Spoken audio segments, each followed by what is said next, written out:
Et ça fait combien de temps que tu t'es converti maintenant?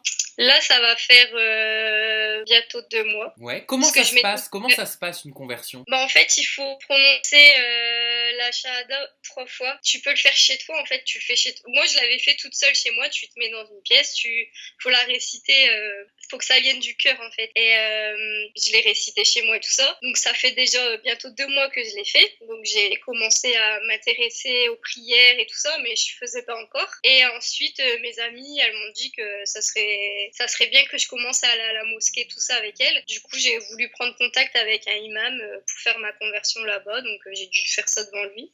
Et D'accord. après, à partir de ce moment-là, ça s'est fait. Et depuis, donc, le fait de porter le foulard, est-ce que ça t'a été imposé, est-ce que ça t'a été demandé, ou alors c'est un choix personnel? Et pourquoi d'ailleurs ce choix?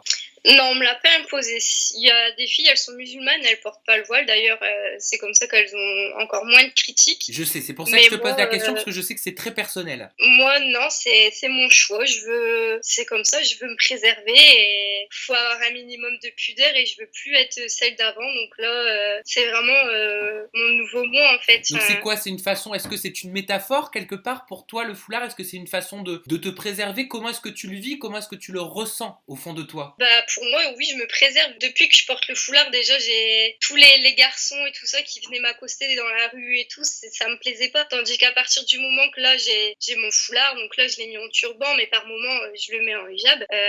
J'ai plus tout ça, j'ai plus ces garçons qui viennent vers moi tout ça, donc bah je me sens mieux en fait. Je me préserve pour mon mari plus tard. Pourquoi? Parce que Et c'était une pression? C'était une pression pour toi le fait, le regard des hommes sur toi? bah vu les réputations qu'on m'avait données, Oui. les gens ils venaient facilement vers moi en disant enfin, pour eux j'étais un peu la salope de service alors que pas du tout. Donc c'était lourd en fait, c'était pesant d'avoir tout le temps des messages où la plupart limite ils proposent juste des relations sexuelles, des plans cul entre guillemets, et à force j'en avais marre parce que c'est pas ce qui me représente. Donc là maintenant depuis que je porte mon foulard, bah j'ai plus les hommes qui viennent me draguer et je suis mieux comme ça quoi. Est-ce que tu as changé de prénom ou pas à ta conversion? Parce que je sais que quand on se convertit, on doit choisir un prénom de la religion. C'est ça, je me trompe pas, hein? Bah c'est pas une obligation, on peut Ah, très bien garder le prénom que notre mère elle nous a donné. J'ai des amis convertis qui ont gardé leur prénom. d'accord. Donc tu pouvais Mais garder Noémie, hein, si tu le voulais. ouais, je pouvais garder mon prénom, mais moi je l'ai choisi mon nouveau prénom, donc c'est Safia.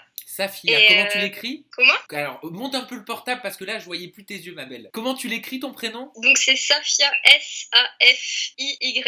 Pourquoi ce choix? Pourquoi ce prénom? Bah déjà c'est un prénom qui me plaît, je le trouve joli et c'est un prénom c'était l'une des femmes du prophète, enfin c'est un prénom sacré dans le Coran, donc j'ai voulu prendre un prénom sacré et à la fois un prénom qui me plaisait, donc j'ai choisi celui-là.